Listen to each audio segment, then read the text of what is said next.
إن الحمد لله نحمده ونستعينه ونستغفره ونؤمن به ونتوكل عليه ونعوذ بالله من شرور أنفسنا ومن سيئات أعمالنا من يهد الله فلا مضل له ومن يضلله فلا هادي له وأشهد أن لا إله إلا الله وحده لا شريك له وأشهد أن محمدا عبده ورسوله أما بعد. Dear brothers and sisters, we are in the middle of the Islamic month of Muharram. In this month, Rasul sallallahu alaihi wasallam has encouraged us to fast on the 9th and the 10th day of Muharram to reflect upon the sacrifices of Musa alayhi wasallam and his followers. So in accordance, in alignment to that theme, inshallah, I would like to take the time in today's khutbah and remind all of us of the sacrifices. The one reflection that we can do upon is the sacrifices of the companions through whom we have received this beautiful religion of Islam. So we can understand and remember the sacrifices and also be appreciative of what we have received and what we have gotten today. So I'll mention a couple of aspects from the life of the companions that should be sufficient to give all of us a picture of what kind of lifestyle they were living, the companions were living when they accepted Islam, in the beginning stages of their life when they accepted, right after they accepted Islam. So I'm going to just touch upon just two aspects in their life. The two aspects I'm going to touch upon are essential and important. I'm not even talking about the luxury aspect of anyone's life. I'm talking about the essential aspects of everyone's life. The first one I want to touch upon is food, which is not considered a luxury for anyone. If anyone is having a good food or enough food, no one would complain about that person is having luxury. But let's look at the lifestyle of the companions when they accepted Islam. Rasul sallallahu alaihi wasallam had to implement a system of ration, that is, only a limited quantity of food was distributed to people in the beginning years of moving to Medina. So each family, that is a people of two, a family of two members would receive a handful of dates for the entire day. That is quantified in mud. Mud is basically two hands, that is 2 hands full of dates. That is all they receive for the entire family for a day, entire day. That will give you an idea what kind of food scarcity they went through. And at one point, the companions even complained to Rasul sallallahu alaihi wasallam, saying that how can we survive on such a limited quantity of food? Our stomach is becoming hard by not having enough food. The stomach is becoming hard and we are having a hardship. Then Rasul sallallahu alaihi wasallam asked them, do you think I am having enough food in the repository and I'm not just giving it to you, I'm holding on to it? Or do you want to wear dress like the screen of Kaaba? The screen of Kaaba always had a beautiful dressing, the screen. So he asked them the counter questions, and he also foretold them that there will be a time and you are going to flourish in wealth, which we saw years after the moving to Medina, and when Rasul sallallahu alaihi wasallam incorporated the beautiful and revolutionary system of zakah, and people started adapting to the economic principles of Islam. Everything changed upside down. The wealth started flourishing. But initial days, they went through the hardship, and the people complained to Rasulullah sallallahu alaihi wasallam, and Rasulullah sallallahu alaihi wasallam advised them to be patient and also expect that good thing is going to come.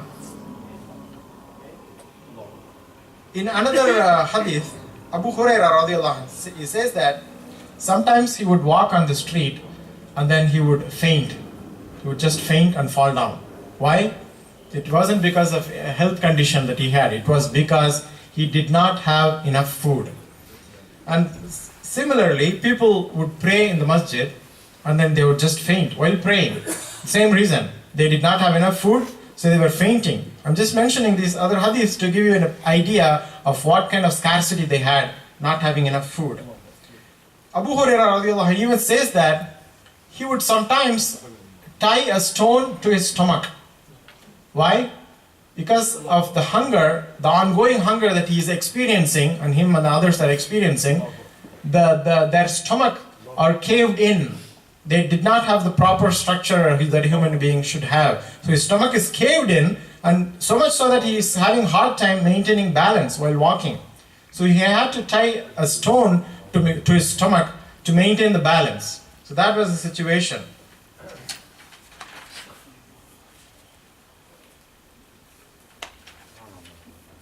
To continue on, in another hadith, Abu Hurairah radiallahu anhu, he mentions that there were seven companions who were all hungry on a particular day. They all decided to go to Rasul sallallahu alaihi wasallam and ask for some help. So they went and did so. Then Rasul sallallahu alaihi wasallam gave them exactly 7 dates for these people to eat. For this group of hungry people, they must be really, really hungry to the point that they went to Rasul sallallahu alaihi wasallam and asked for help, and they received only 7 dates for these hungry people. And that's all they received. That means each date per person. That's all they received. However, these people, they did not give up their dignity. They did not give up their dignity and go to people begging for food or begging for other things. They never did that. Even Allah subhanahu wa ta'ala refers to these people in Quran as by saying agniya. He calls them as agniya, meaning they look rich and self-sufficient. They look as a rich people. How the rich people would behave in terms of not going to others and asking for help. That's exactly the same behavior that you would see from these people. But they actually had a need, but they won't show off. So for them to go forward and ask Rasul sallallahu alaihi wasallam for help would mean that they really, really had a severe hunger. And that's the situation, and in spite of the situation, Rasul sallallahu alaihi wasallam was able to give them just 1 date per person. In another hadith, narrated by Wahab bin Kaysan, Jabir bin Abdullah radiallahu anhu, he says that he was part of the troop that was sent by Rasul sallallahu alaihi wasallam. That troop was led by Abu Ubaidah bin al-Jarrah. So there were 300 men in the troop. So we are talking about an army of people. As the army goes out, they carried some food with them. That food, they did not have enough food, so the food that they carried was only so much that it did not last for the entire duration of the journey. Why did they take less food? Because they had less food. That's all they had, and they carried with them, and that did not last very long. So they came to a point that Abu Ubaidah started distributing the food such that each person would get just 1 date per day. So Jabir says this information to Kaysan.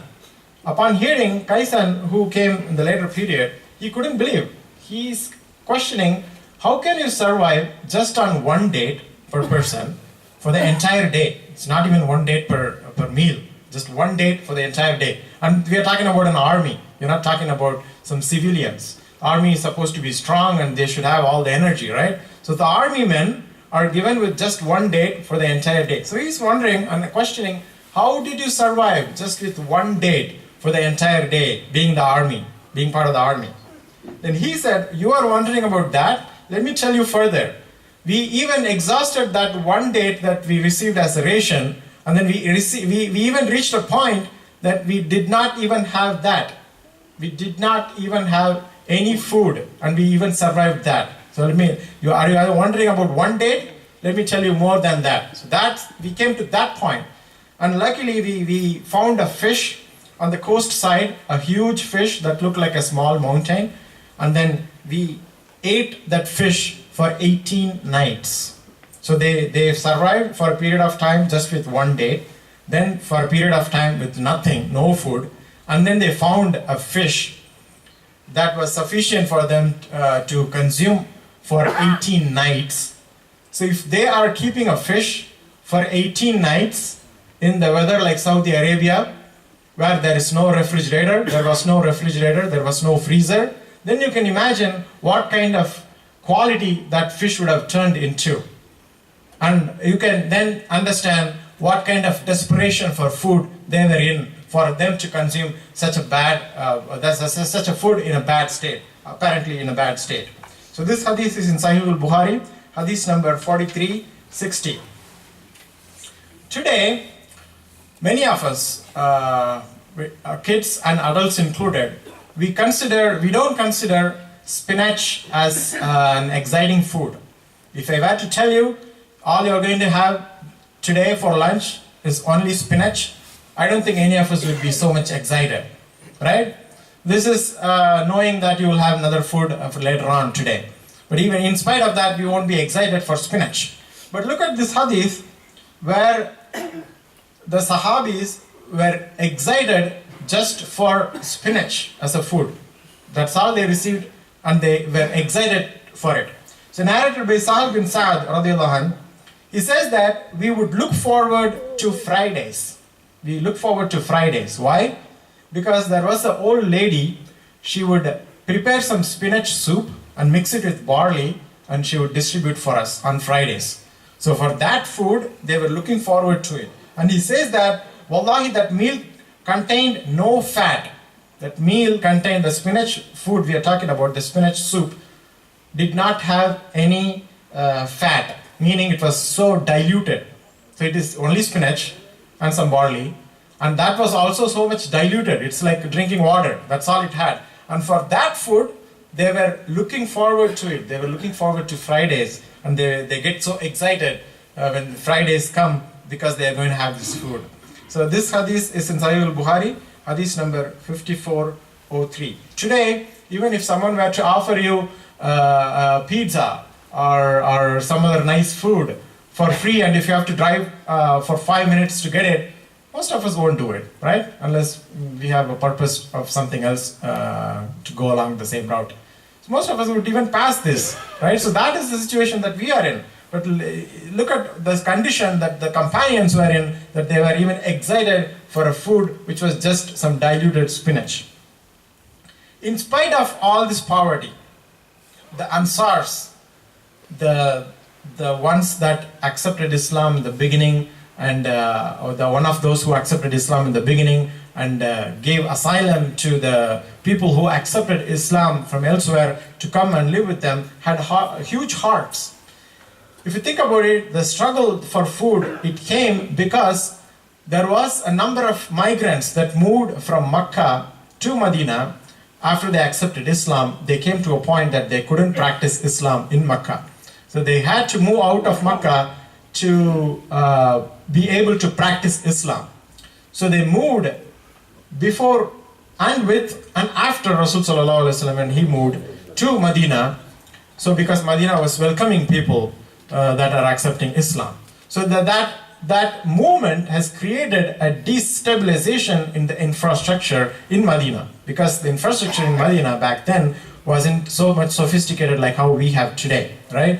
There was no restaurants, there were no lodges, there were no hotels, so on and so forth. So the natives would have to accommodate people by taking them in their own houses. So Rasul sallallahu alaihi wasallam has established a format such that each Ansar would take a Mujahideen from Makkah as their brother. So they would divide everything that they have with that brother coming from Makkah. So that was the system that he established, and they accepted it. The Ansars accepted it with their huge heart. So that is another point to be noted here. In spite of all this struggle, they never sent back the Mujahid that are coming from Makkah. They were always receiving of them. The definition of rich and poor today is such that if I ask you, how do you define rich? You would say that someone who has a lot of money, right? Maybe a lot of money to cover for their generation and the couple of generations to come, something like that. Or someone who has few luxurious cars and a couple of large houses and so on and so forth. That's how you would define a rich versus a poor. Look at this definition and the understanding that the companions had. in this hadith, Abdullah bin Amr bin al-As, he was the custodian of Baitul Mal at one point. And then he was approached by a person who is asking for some help from the Baitul Mal, from the Baitul Mal of the government. So now Abdullah is doing his own due diligence of validating if this person really has the need for getting some help from Baitul Mal. So he's only asking a couple of questions. The first question he asked was, do you have a spouse that you live with? Then this person said, yes, I do have a spouse. And the second question was, do you have a home where you reside? This person said, yes, I do have a home. Then Abdullah said, then you're not qualified to get the help. You are amongst the rich. Then you are classified as rich. That is the definition. The two questions he asked was, do you have a home? Do you have a wife? That's all. He said yes to both. Then he said, then you are rich. Is this the criteria that we would apply today to define a rich? No, we wouldn't. He goes further. Then this man says, I not only have a home and a wife, I also have a servant, he says. Then Abdullah says, then you are categorized as a king. You're not only rich, you are a king. So that is the situation that they had. So this reminds us how we are living today, right? We are having a home, whether we are renting it or owning it, we have home, we have spouses, we have sometimes we even have servants to take care of some tasks around our home, right? Whether it's cleaning the home or mowing lawns or whatever help we need, we have some servants too. So we are actually living the life of kings, and look at the kind of food that we are eating. Even the kings back then, with all the money they had, they wouldn't have bought or made such a food that we are eating today. We are really living the lives of the kings, just that we don't realize it. So this hadith that I mentioned is in Sahih Muslim, hadith number 29 and 79. So that gives us an idea how they defined rich and poor. Now let's look at the clothing aspect of the companions. We looked at the food, how they eat food, and we looked at how they define even rich and poor. Now let's look at the clothing of the companions. Abu Hurairah says that he was one of the 70 companions who were homeless, who did not have any home, and they were living pretty much outside of the masjid, the Nabawi, on the bench. So there was a space provided for them right outside the masjid, and that's where they were living. So he was one of them, and all they had as belonging, each of these individual that did not have any home to reside in, all they had as belonging was one sheet of clothing. That's all they had. Some of them had a little bit longer clothing, some of them had shorter clothing. And when it's time to pray, because it's essential to cover the shoulder while praying, what they would do is they would tie that one sheet of cloth around their neck and then spread it around them to cover their body. And while walking, they would hold on to the two ends of the sheet, because it is one sheet, it's not a stitched clothing, because they use the same sheet of cloth to cover themselves as a blanket while sleeping. So it's just one sheet of material attacking that is used as a blanket, as a clothing for them. So while walking, they have to cover the two ends of that sheet of cloth, otherwise it will open up. So that was the condition of their clothing. In another hadith narrated by Khabbab radiallahu anh, Musab bin Umar radiallahu anh was one of the people who were rich when they lived in Makkah, and then they gave up all the wealth to move to Medina to practice Islam. So he was one of them. Musab bin Umar was one of the companions who gave up all the wealth from Makkah. So he was one of the rich people in Makkah, and then he gave up all of that to move to Medina. And then he died in the Battle of Uhud. When he died, this is the point to be noted, when he died, he had nothing but one sheet of clothing. That's all he had. And they used that same sheet of clothing to cover his body after he was dead for the burial. While they were trying to cover his body with that one sheet of clothing, that piece of cloth was not sufficient to cover him completely. If they cover the head, the feet shows up. If they cover the feet, the head shows up. Then they go to Rasul sallallahu alaihi wasallam asking for consultation. This is the situation. What do we do? Then Rasul sallallahu alaihi wasallam said, go ahead and cover the head and with a cloth, and cover the feet with some grasses and some plants. And that's what they did. And this is the person who was rich when he lived in Makkah. And he gave up all of his wealth, and to the point that he did not even have enough clothing to cover himself after his death. And the community was not able to even help, because many of them were living in the same situation, right? They were not able to come forward and give another piece of clothing, because many of them had just had one clothing. This hadith is in Sahih al-Bukhari, hadith number 4047. So all these hadith are to give us a picture and an idea about the life that the companions lived to practice Islam. Their initial periods of the life after accepting Islam was very, very hard. It is hard beyond the point of imagination. And reflecting upon those information of the incidents, the hardship that they went through, I'm hoping will help us to appreciate and understand what we have today. Inshallah, let's continue in the second part.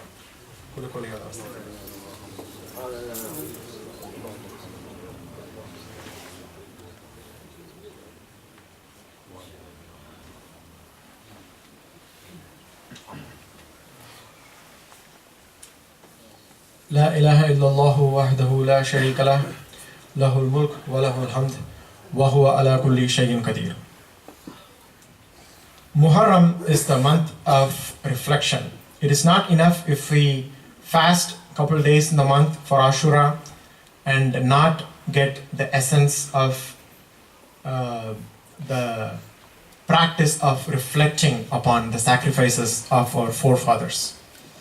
So I would like us to walk away today after this khutbah reflecting upon the sacrifices of the companions, the kind of lifestyle that they lived, that they opted for when they had the option of quitting Islam or opting such a lifestyle. In order to practice Islam, they opted the second choice of practicing Islam with such a hardship of life. And it was because of them we have received this Islam today. Many of us received Islam as a heredity, right? We received Islam as a piece of land that we would have received from our fathers. We received the Islam the same way as a heredity, which makes us not to be appreciative of all the sacrifices that goes with accepting Islam back then in that hardship, the time of hardship. They were living a life where they did not have enough food. They did not have enough clothing. We have seen several hadith in the first part that tells how severe their lifestyle was. In another hadith narrated by Jabir radiallahu anh, he was one of the companions that was young, that were young when Rasul sallallahu alaihi wasallam was alive. So he was living at the later period when the economic situation has turned upside down and people were flourishing with wealth. So he was living at that time, and then once he wanted to demonstrate something, and what he did was he had 2 pieces of clothes around him, but instead of praying with 2 pieces of clothes, he removed one of the pieces of clothes purposefully and hung it up on a tree, and then he just wore 1 sheet of clothing, like how I mentioned before, and then he was praying. When a person passed by, a person who came in the later period, when he passed by, he was surprised seeing Jabir praying like this, because that is something he has never seen. So he asked him after he finished praying, "What are you doing? Why are you doing this? Why are you praying with just 1 sheet of clothing? It looks odd." Then Jabir said, "I did it on purpose so that someone like you would ask me so I can tell you. I did it because this is all we had back then. The initial years of accepting Islam, this is all we had, just 1 piece of cloth. Many of us were living in this kind of a situation, and I want you to see and understand where we are coming from." So if it was hard to understand for a person who was coming only a couple decades or few decades later, it would be really hard for us to understand. I get that. But we have these stories with us now to read, remind ourselves, and reflect upon. These would become very good stories for our kids too. So we can tell our kids and help them to be appreciative of what they have got, right? Sometimes our kids go that, I don't like pizza today, I want something else. When there is a lot of world that is starving for even that one piece of pizza. So that is something for us to remind ourselves and our family of being appreciative of what we have. Rasul sallallahu alaihi wasallam has given a beautiful psychological solution to the disease that each one of us have in our minds. When we drive around on the street, we look at the luxurious car that passes by our cars, right? It might be Mercedes, or it might be BMW or Tesla. We look at those cars and then we sigh and say, I wish I had that car. And then we pass by a nice neighborhood, we look at larger houses, and then we go, I wish I had that nice house. So the human mentality is to constantly compare ourselves to bigger and better things, right? That is human nature. Rasul sallallahu alaihi wasallam has prescribed a solution, a psychological solution for this problem, which is every time you think of something like this, you think of someone who's below you on the same thing that you're thinking about. If you're longing to have a bigger house or a luxurious car, then think of the other guy who's passing by who has a rusty car, 1985 Ford.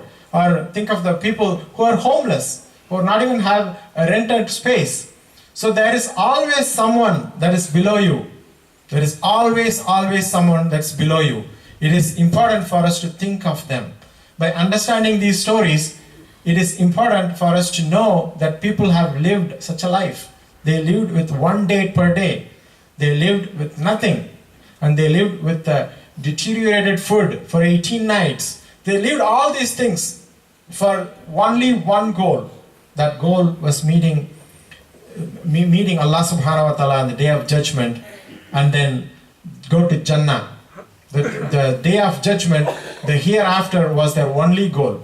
So in order for us to remind ourselves of that goal, it is important for us to remind ourselves of the people that lived such a hardship and still living today some parts of the world, of ourselves and to our family, so we can be appreciative of what we have. And this is the piece of quality that is missing more and more today. That is why people are getting into depression. People are thinking too much about things that they don't have versus being appreciative of what we have. We are taking things for granted. The good health that we have, that is saving a lot of money and inconvenience, is not something that is visible to us. That the things that we already have, the good job we have, and the paycheck that we have, whether you think it's big or small, it is something that many people don't have. So these are the things that we have to remind ourselves and reflect upon the sacrifices of the other people that helped us to get these things. It might be your parents who sacrificed their life, or in the case of Deen, it was the companions who sacrificed a lot that helped us to get this Deen that we are enjoying today. It is important for us to take some time in this month of Muharram, which is meant to be of reflecting upon ourselves and upon the sacrifices of our forefathers, so we can be appreciative of our life. May Allah subhanahu wa ta'ala give us the knowledge. May Allah subhanahu wa ta'ala give us the patience and the guidance. May He guide us to die in the state of mu'mins. Wa akhir dawana alhamdulillahi rabbil alamin. Wa aqimus salam.